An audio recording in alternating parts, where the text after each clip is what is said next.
You believe in a blind programmer. We say it's sensible to believe and infer there is a conscious, intelligent programmer who programmed this. For you, the program just happened. It just happens by chance and randomness.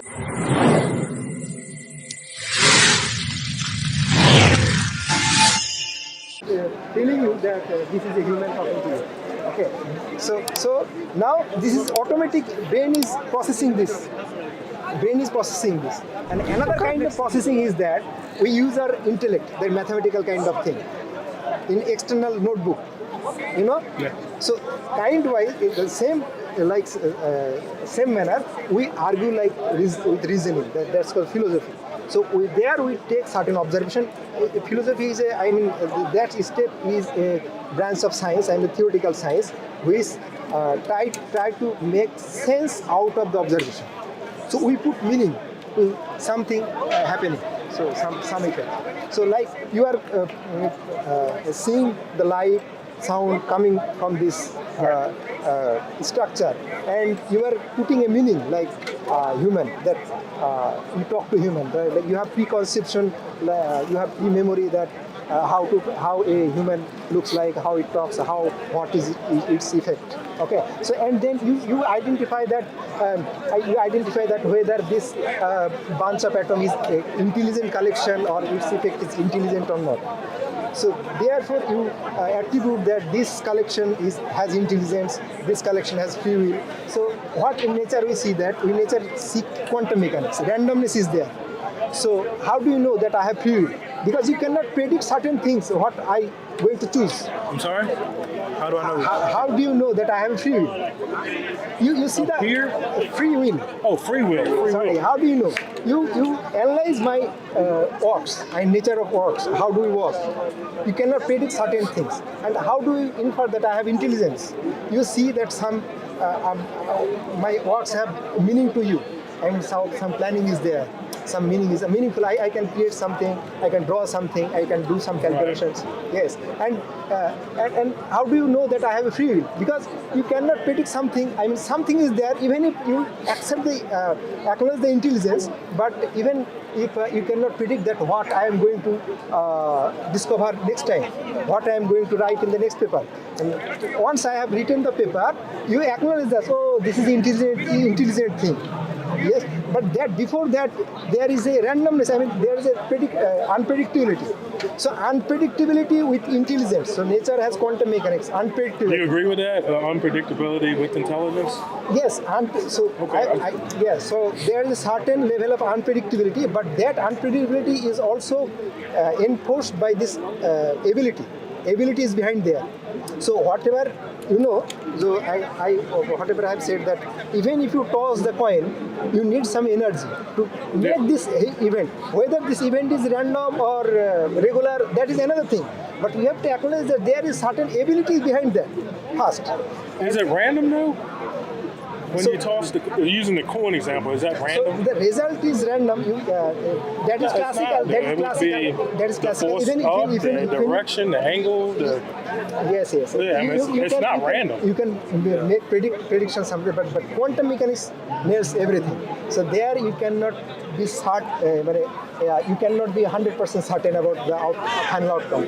But you can draw some probability range, probability range about that. So do you agree with him there was nothing and then something came from nothing? No. This I have argued that. And I also want to be clear, I never actually said that. I said my understanding stems from the Big Bang. That's what he was saying. What I am arguing that how to attribute, how to be confirm about the attributes of this cause.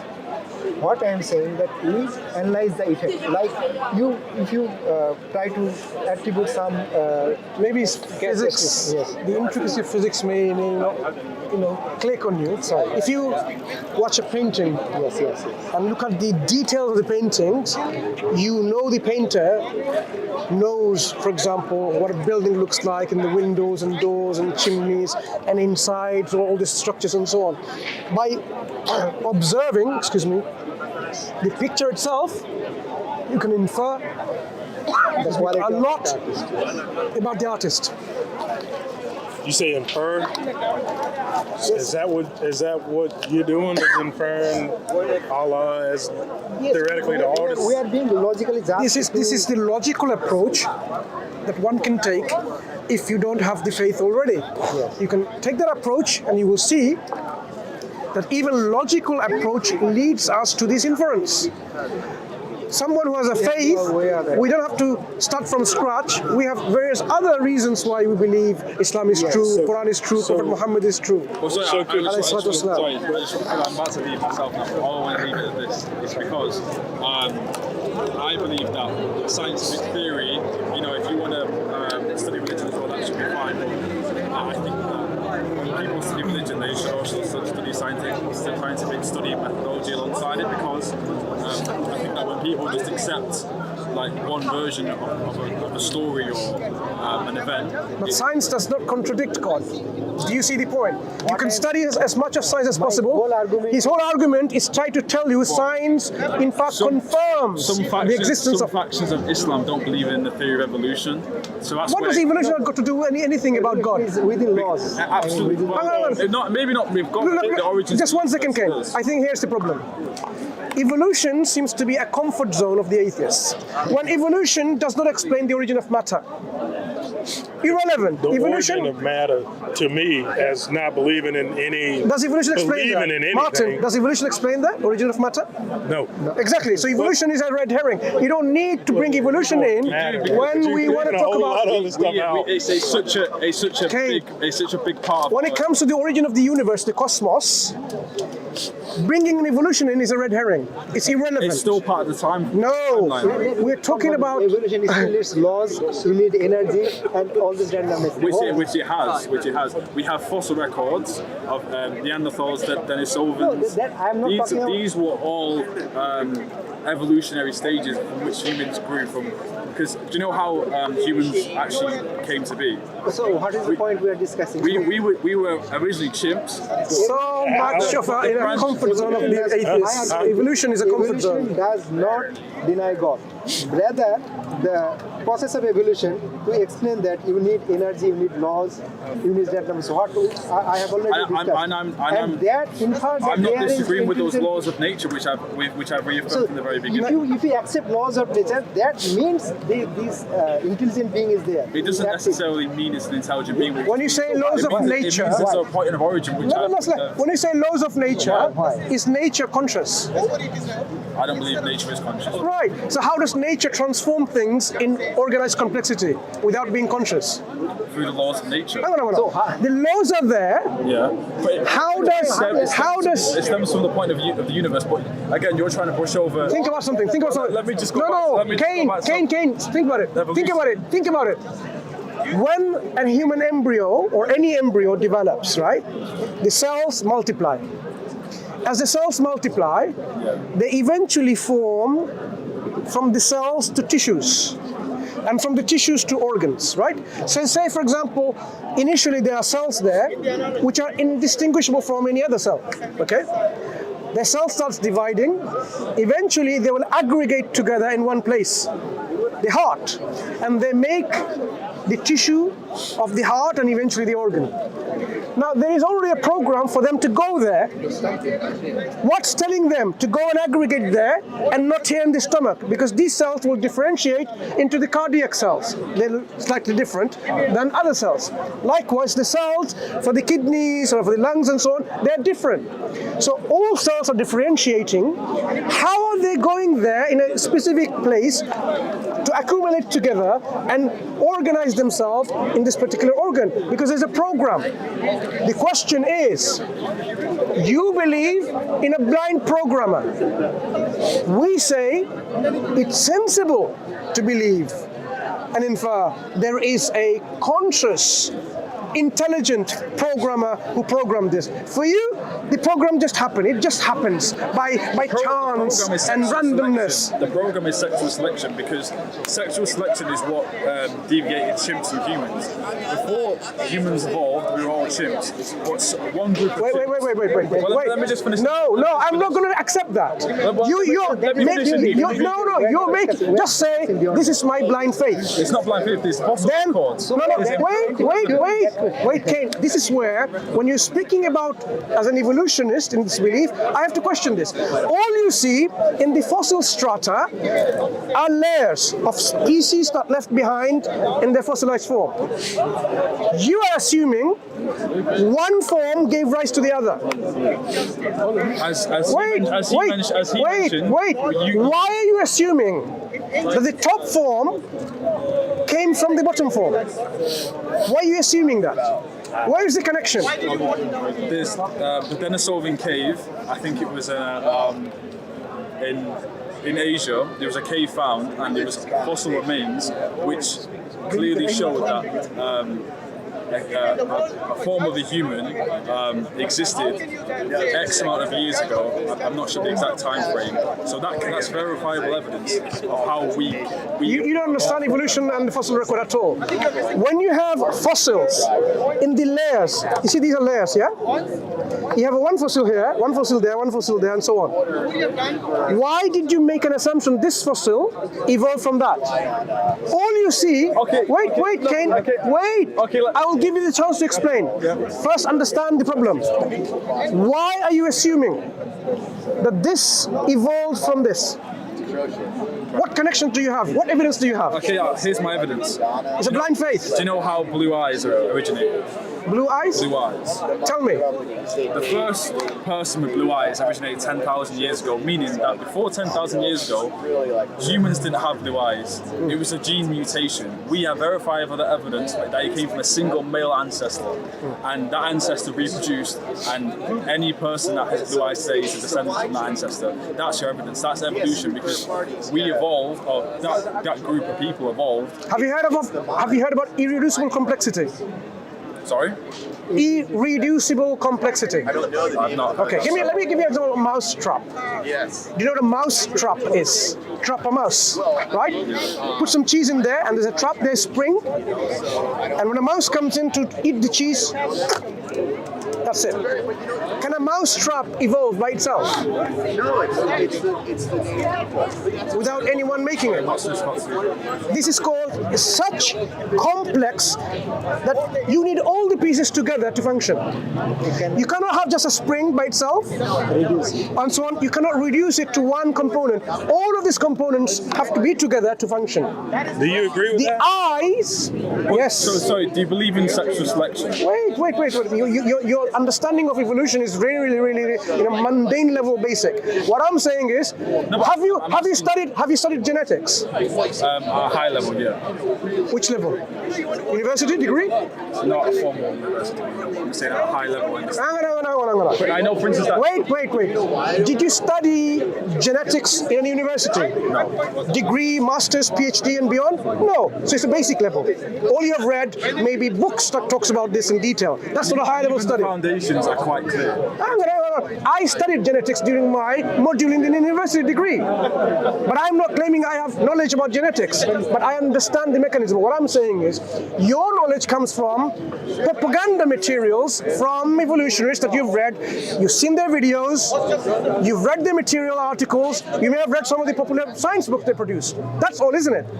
Have I missed anything? There's also empirical evidence. You haven't done any experiment yourself. All you have read is by those propagandists, evolutionists, and they say, this is our experiments we have done, and that's what you've read. Have you really gone through the paper and understood that paper and the article? Have you gone on in your laboratory and verified that experiment? Verified the sources, yeah, from a... No. No. Have you done the experiment to verify it? You haven't? Good. So you're taken by blind faith. But I'm just asking you. So I answered your question. So, no, you haven't you have not answered my question. So now, when you have a level here, a fossil, and you have another fossil in here. Please be fair in this. Well, Look. I'm asking you a very simple question. You have a fossil here and a fossil there in your two layers. What's your evidence that this evolved from this one? I'm not an anthropologist, so I But you claim this is the case because you brought fossil record as an You evidence. just mentioned that. You mentioned that the details.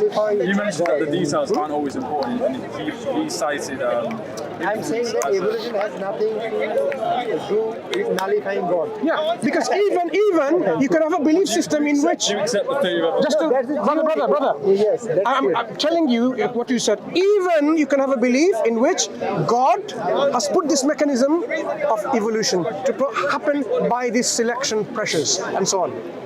It doesn't nullify the existence of God. so is that how he made the first person? Or No. he made us? What I'm saying is Human race. the evidence that you're providing, firstly, is faulty. You don't even understand the evidence. So I'm questioning that. But when it comes about, we say the first human beings was a creation by miraculous intervention, even in the evolutionary model.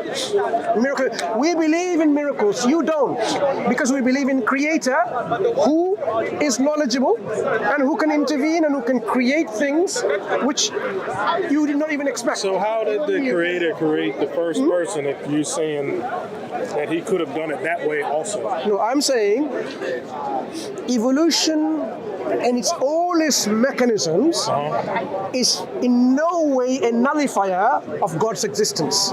Because you can have a belief. Maybe I misunderstood you. You said he could have done it that way.